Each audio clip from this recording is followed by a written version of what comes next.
The Tower of London project, it's such an exciting project for me because it's depicting both wild animals and wild animals in captivity. So these won't be wimpy zoo animals, these are very much wild in tooth and claw, very sort of brutalised animals. So it's really sort of capturing the sense of energy of a sort of wild beast within the confines of somewhere like the Tower.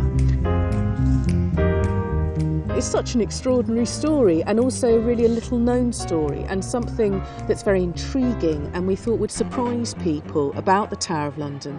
And yet it's such an important part of its history. It was here for 600 years. For the project, we're making 3 lions. There's also an elephant, which was a particular favourite of Henry III. I'm also making a polar bear, which I've not made before, and there's sort of record keeping of him actually fishing for his food in the River Thames, which is just an extraordinary image to think of this huge animal from the Arctic fishing in the Thames. Yes, he's going to be quite a challenge to produce, and I want him to be sort of a very sort of wet polar bear to really sort of get across the sort of musculature and the sort of power of this enormous beast.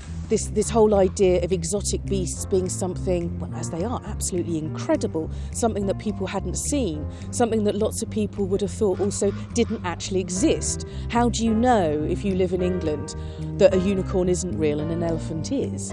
People did believe various strange things, or what we would consider very strange things about the animals, one of which was that elephants would drink wine.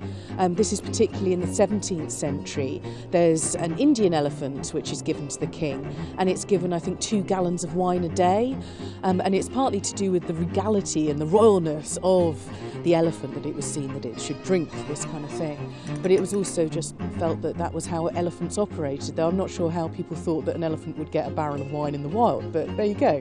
It's an amazingly sort of pliable material. It looks harsh and sort of unbending, but it's actually quite soft to use, so you can get really incredible detail with it.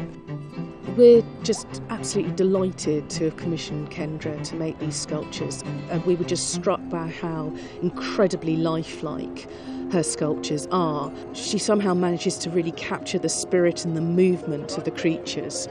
Such a huge privilege and a huge responsibility as well to be asked to depict these animals. I really want to sort of do them justice, for want of a better expression, but just to really recreate their presence and their power, and to a certain extent their pain as well, really, of how they would have been at the Tower.